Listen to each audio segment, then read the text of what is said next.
Hello. Today is Friday, January 24th, 2025.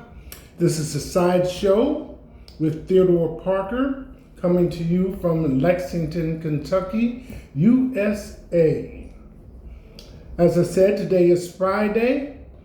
This is on the East Coast, Kentucky. And the weather today, temperatures a little lower than yesterday by 8 degrees. Morning clouds followed by afternoon sun.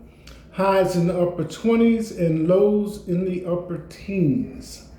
Sunrise today, and this is taking place a little bit before sunrise, will be at 7:48 a.m.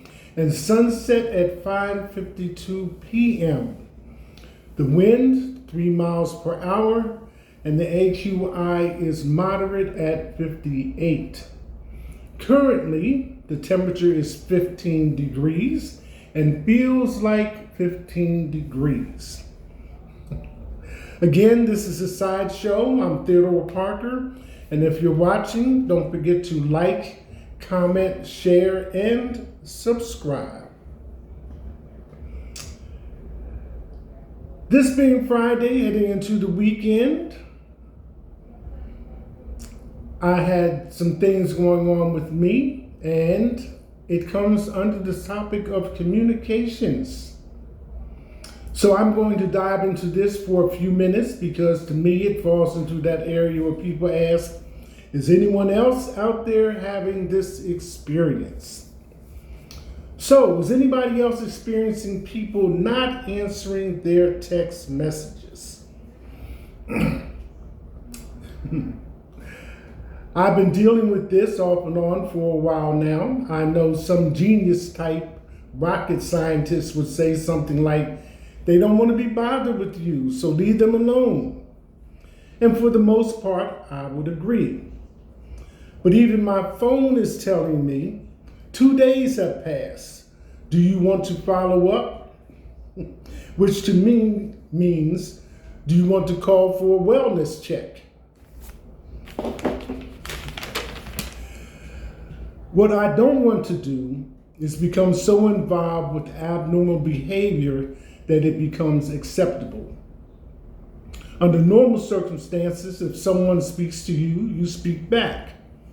Usually the next thing is, how you doing? Or how are you today? And you give a short response and you can end the conversation. No harm, no foul. I think that's acceptable around the world. It used to be in this country, people were so desperate to hear from people that the government started the Pony Express. That was so letters could get from one part of the country to the other. I recently watched the Tyler Perry film, The 6888, which portrays a time in history during the war when U.S. troops were not receiving mail from home. A very moving film. Now, with the World Wide Web, you can send and receive messages around the world in minutes, real time. So I would say ignoring messages would direct my attention to a medical or mental health issue, but I would not be inclined to accept it as normal behavior. Nike has their famous slogan, just do it. And if you have something you don't want to do, I'd rather eat broken glass than have to do this. So you spend days, weeks, even years putting it off. I can almost guarantee you that if you look at the time when you start this unpleasant task and look at the time when you finish it, it will be minutes, not hours, days, or weeks spent on doing something you didn't want to do. Communications. Next one, a picture is worth 1,000 words. How familiar is that phrase? In this case, I'm referring to Elon Musk's gesture during the inauguration. People were commenting on the appropriateness of it all over the media. But here's the thing. I'm not even going to drag you into that because what was presented did not have the audio portion with it, which was, "I send my heart out to you." A lot of us in emotional moments will place our hand on our hearts or wave one or both hands in the air. That was Elon's moment, so he spoke what he felt and made the gesture. Video clip by itself is not fair representation of the moment, but it did cause me to do a little research on Elon Musk. As follows: out of South Africa from a Canadian mother, his father amassed a fortune of $100 million from emerald mines in Africa and other businesses. His mother was a dietitian and a model. He arrived in Canada as a teenager and later attended University of Pennsylvania and left with a degree in biometrics and engineering. He enrolled at Stanford, but only stayed there 2 days. Went on to acquire multiple businesses, most of which we are familiar with, including PayPal, which I did not know he owned. Presently, his interest in space exploitation has put him in a position of producing 90% of the rockets that are launched into space. Definitely the richest man in this country, possibly the world. His fortune or wealth is over $400 billion. He has 12 children, the youngest of which was born in 2024. There's been so much in the news with this first week of President Trump being in office. Just following the news, everything else coming out of the Oval Office feels like a ticking time bomb with the changes that are going on. Let me adjust that. More like a Chinese New Year celebration, since the timeline kind of fits in with all the firecrackers going off and dragons jumping around and things of that nature. But the president has definitely made some sweeping changes, proposed anyway, with his executive orders. So I'm going to share this article that discusses the various fashion houses that contributed to the look of the inauguration and the ball, rather than dip into all those news items. And this particular article is from the UK website of the year 2024, The Telegraph. And it's entitled, "This was inauguration style like we've never seen, but there was one breakout fashion star." So it reads as follows.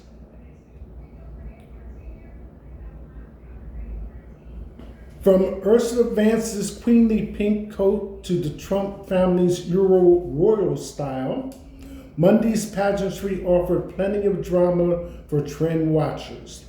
Fashion is always interesting to me because I have no expertise in describing the way people are dressed, especially celebrities. From trolled-on makeup to Lauren Sanchez's lacy white bra, because what could be more appropriate at the swearing in of a president than some deeply tanned cleavage? Then again, given this president, ... this was inauguration styled as we have never seen it. And that was just the daytime offering at the swearing in. For evening, we had Ursula Vance, new second lady, who is said, along with her husband JD, dark velvet tux, to be working with stylist Isabella Nardone, an unknown with a day job at the Tory Burch, who, based on her efforts over the past week, is about to go big. Mrs. Vance's sparkling strapless dress by Reem Acra, a New York-based designer, was yet another sartorial success in a week of them.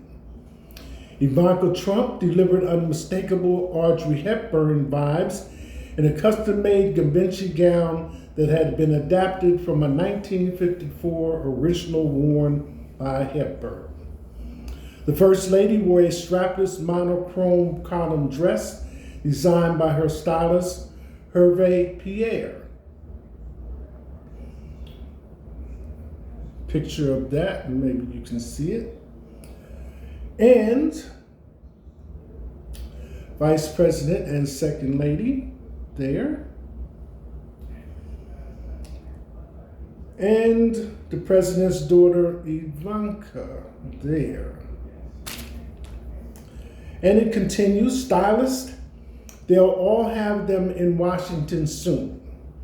All flautists have had them, but on the whole, they were secret weapons. Now they're being brought out into the open. This is some fashion game we're seeing from the newly installed administration's female flank. Roundheads versus Cavaliers. On the one hand, the Democratic women in their dark pantsuits, Hillary Clinton's blue Stella McCartney accessorized with a Peace on Earth brooch, and a startling late light fluttering of false eyelashes. Jill Biden looked as though she was wearing them too. And Kamala Harris's black suit, buckrated with performatively functional zips. On the other, the Trump family, intensely mining Euro royal style and 110 millimeter 4.3-inch heels. What an evolution from the start of their previous White House life when they drew from well of Fox TV glitz. A colleague who's been on the channel tells me that when any woman is booked to talk on Fox, no matter how somber the subject, she's first plastered with makeup and hosed down with hairspray. This time, even Eric and Laura Trump's young children, who weren't born at the time of Donald Trump's first inauguration in 2017, had been briefed, just dressed like Princess Charlotte and Princess Louis. But let's get the protocol correct and begin with the new First Lady, whose impeccably fitted navy silk wool coat by American designer Adam Lepis with its matching pencil skirt, high-necked ivory silk crepe blouse, wide-brimmed hat, and perilously high heels by London-based designer Manolo Blahnik was a reverse mirror view of the monochromatic My Fair Lady outfit she wore to lunch with the late Queen Elizabeth at Buckingham Palace in 2019. And most of us remember the hat. Within 30 seconds of its debut, the hat was the subject of numerous memes. Hats have been an endangered category at U.S. inaugurations since Hillary Clinton wore a much maligned cobalt blue one in 1993. Social media had various explanations for the hat's belated Lazarus stunt. It was either a handy weapon to ward off her husband's kiss or a way to avoid eye contact with pretty much everyone. Or possibly a striking compliment to the rest of her outfit and a way to showcase the lesser spotted bird American millinery. At any rate, designer Eric Jabitz disarmingly professed himself thrilled to see his hat make the final cut. Remember how last time round almost no designers would align themselves publicly with the Trumps and their wardrobes? Lepis, meanwhile, a darling of New York, largely Democratic voting fashion editors, reminded us in a statement that the tradition of the presidential inauguration embodies the beauty of American democracy, and today we had the honor to dress our First Lady, Mrs. Melania Trump. Mrs. Trump's outfit was created by some of America's finest craftsmen, and I take great pride in showing such work to the world. Ivanka, a Princess Grace vision in a forest green Dior bar jacket skirt suit, matching pillbox hat, Lady Dior bag, and French pleated hair, was easily as regal looking as any modern Euro royal. Potentially more so because they occasionally have to look relatable and wear high street, and she never will. Ideally, main characters wear U.S. designs to U.S. inaugurations, particularly when one of the motifs of their family campaign is America First. Then again, Delphine Arnault, chief executive of Theodore, and her parents, Bernard Arnault and Helene Mercier, heads of the most powerful and richest dynasty in luxury fashion, were on the podium along with the first family. Perhaps the Dior bag and the Givenchy ball gown, both brands owned by LVMH, of which Mr. Arnault is chief executive, can be expensed as a sartorial diplomacy in action. Within handbag hitting distance of the Arnaults were tech billionaires Mark Zuckerberg, Elon Musk, Jeff Bezos, Apple chief executive Tim Cook, and Google chief Sundar Pichai, many in Republican red ties, possibly the only tie they each possess. This is a picture of Jeff Bezos with Sanchez.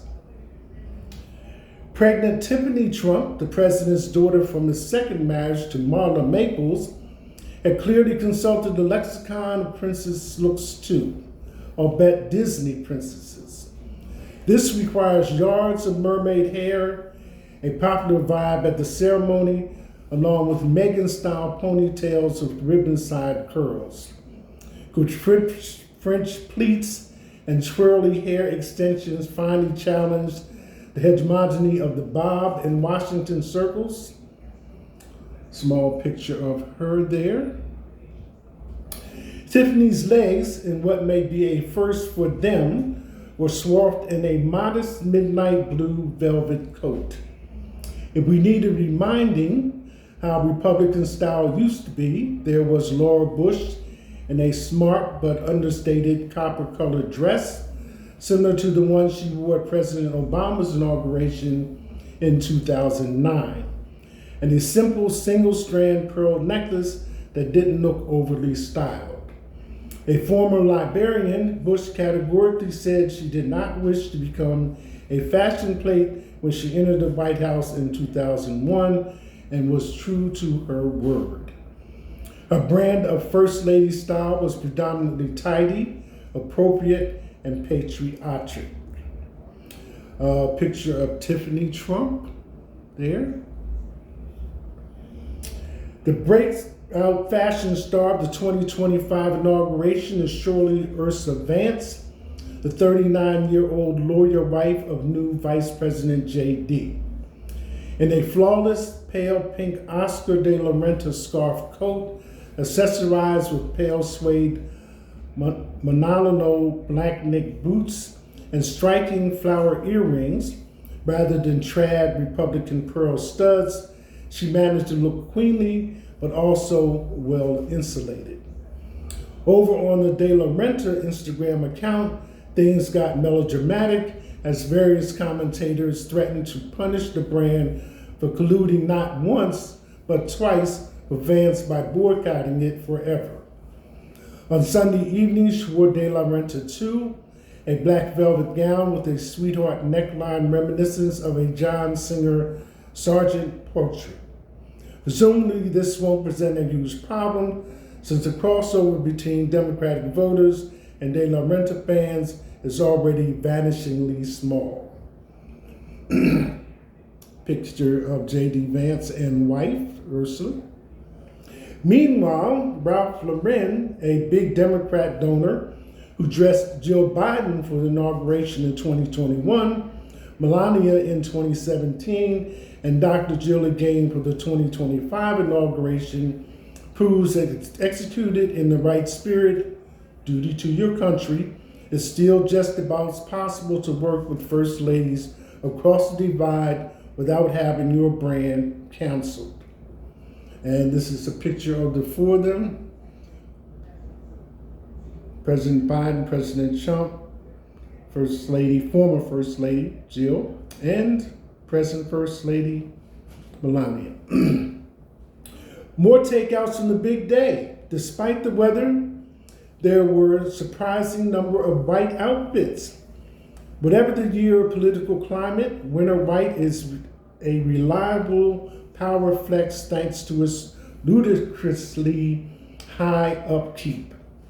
Bare legs on Jill Biden and Melania are another flex, suggesting a life of limos or the circulation of a 9-year-old.